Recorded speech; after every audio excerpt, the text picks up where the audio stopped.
নমস্কার বন্ধুরা, আমি মধুমিতা নিয়ে চলে এসেছি আজকে আপনাদের জন্য একটা মোগলাই পরোটা রেসিপি। বিকেলে বা সন্ধ্যার টিফিনে কখনো যদি আপনাদের খেতে ইচ্ছে করে তাহলে আর বাইরে থেকে এটি কিনে এনে খেতে হবে না। খুব ঘরোয়া উপকরণ দিয়ে এবং খুব সহজভাবে এটি বাড়িতে বানিয়ে নেওয়া যায়। পুরো ভিডিওটি দেখার অনুরোধ রইল। চলুন তাহলে ঝটপট এটা বানিয়ে নিই। এর জন্য আমি নিয়ে নিয়েছি 500 গ্রাম ময়দা, তাতে দিয়ে দিলাম আমি পরিমাণ মতো লবণ এবং দিয়ে দেব ময়াম দেওয়ার জন্য 3 চামচ তেল।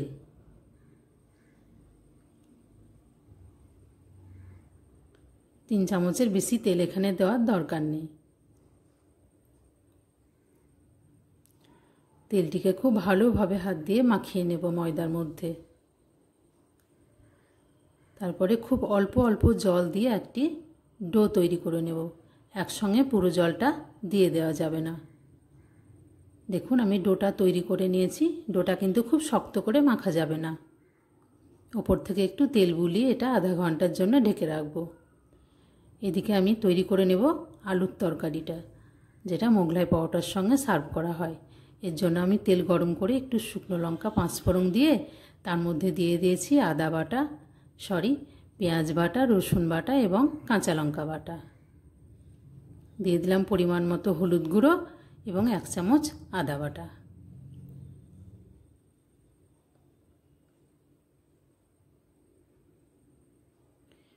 দিয়ে দিলাম 1 চামচ কাশ্মীরি লঙ্কা গুঁড়ো।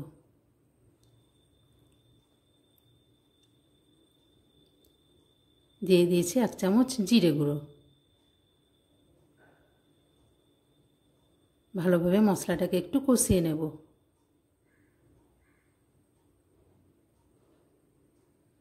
খুব সামান্য পরিমাণে জল দিয়েছি যেন মশলাটার কাঁচা গন্ধটা চলে যায়।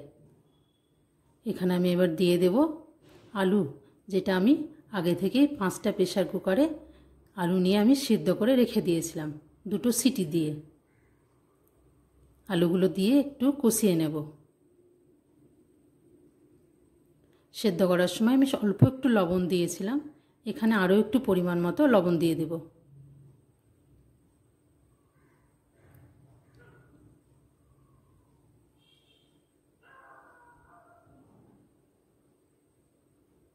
দিয়ে দেব খুব অল্প পরিমাণে 2-4 দানা চিনি।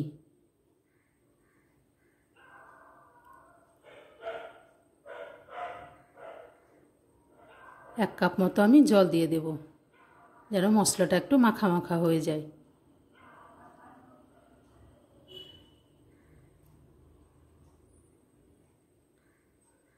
এই আলুর তরকারিটা কিন্তু একটুও ঝোল থাকবে না, একটু মাখা মাখায় হবে।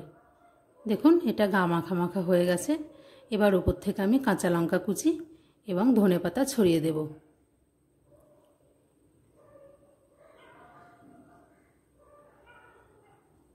আমার আলুর তরকারিটা তৈরি হয়ে গেছে। দেখুন একদম গা মাখা মাখা এভাবে আপনারা তৈরি করে নেবেন। এবার আমি তৈরি করে নেব মোগলাই পরোটার ভেতরে যে পুরটা থাকে সেই পুরটা।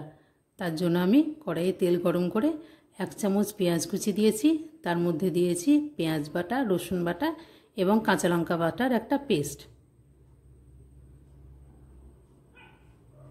খুব হালকা আঁচে এটা একটু ভেজে নেব। দিয়ে দিয়েছি এখানে 1 চামচ আদা বাটা,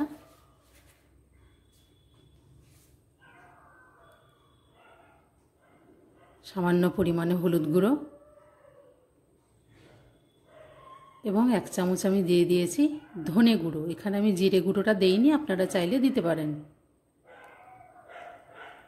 মশলাটা ভাজা হয়ে গেছে। দিয়ে দিলাম একটু রং আসার জন্য কাশ্মীরি রেড চিলি পাউডার।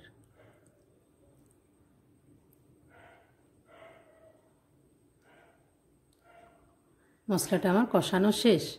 এবার আমি দিয়ে দেব ব্রেড ক্রাম্বস। এই ব্রেড ক্রাম্বসটা বন্ধুরা আমি বাড়িতেই তৈরি করে নিয়েছি। আপনারাও যদি জানতে চান আমি কিভাবে তৈরি করেছি আপনারা কমেন্ট করুন, আমি দেখিয়ে দেব।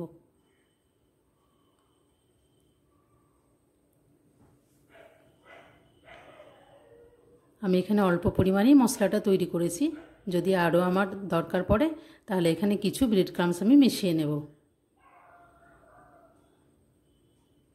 এই মশলার পুরটা খুব ভালোভাবে তৈরি করে নেওয়া দরকার, তাহলে মোগলাই পরোটাটা খেতে খুব সুস্বাদু হবে। আমার পুরটা তৈরি হয়ে গেছে। এদিকে আমি মেখে রাখা ময়দা থেকে লেচি কেটে নিয়েছি। প্রায় 9টা-10টা মতো আমার এখানে তৈরি হয়ে গেছে। এবার আমি আপনাদের বেলে দেখাবো। এই ময়দাটা কিন্তু একদমই টাইট করে মাখানো যাবে না, এবং বেলার সময় একদম হাত দিয়ে খুব চেপে বেলা যাবে না।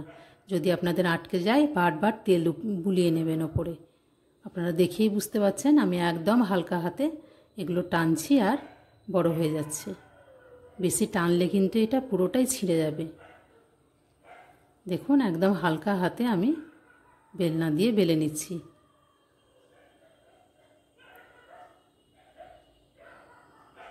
একদম পাতলা করে বেলে নিতে হবে। আপনারা দেখে বুঝতে পারছেন যে আমি এটা কতটা পাতলা করে বেলে নিয়েছি। বারবার তেল বুলিয়ে নেবেন আর বেলে নেবেন। দেখুন একটা পাতলা রুটি তৈরি হয়ে গেছে। এবার আমি ভেতরে ডিমের পুরটা তৈরি করে নেব। এর জন্য একটা বাটির মধ্যে আমি নিয়ে নিয়েছি একটু পেঁয়াজ কুচি, কাঁচা লঙ্কা কুচি। আপনারা চাইলে কাঁচা লঙ্কাটা স্কিপও করতে পারেন। এবং এখানে আমি নিয়ে নেব যে বিস্কুটের গুঁড়ো দিয়ে আমি মশলাটা তৈরি করলাম, সেই মশলাটা, এবং দিয়ে দেব খুব অল্প পরিমাণে লবণ এবং একটা ডিম। ডিমটা খুব আস্তেভাবে আমি ভেঙে নিচ্ছি।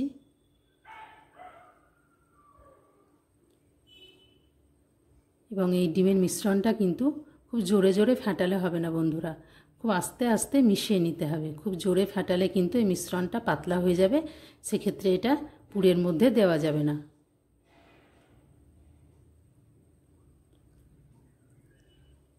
দেখুন আমি আস্তে করে এটা মিশিয়ে নিয়েছি। এবার আমি ঢেলে দিলাম।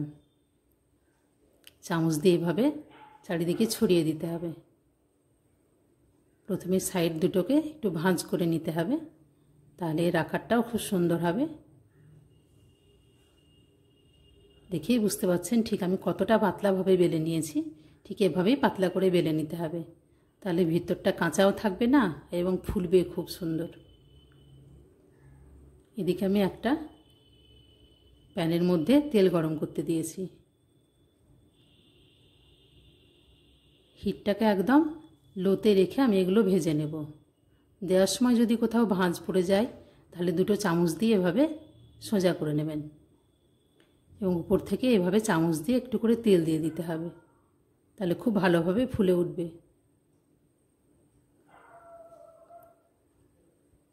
দেখুন ঠিক কতটা ফুলে গেছে। আর একদম হালকা আঁচে এটা ভেজে নিতে হবে, খুব লাল করে এভাবে ভেজে নিতে হবে। আমার রান্নাটা ভালো লেগে থাকলে আমার চ্যানেলটাকে সাবস্ক্রাইব করবেন, লাইক করবেন, শেয়ার করবেন এবং কমেন্ট বক্সে অবশ্যই একটি কমেন্ট করবেন। আপনাদের আমি একটা কেটে দেখাচ্ছি।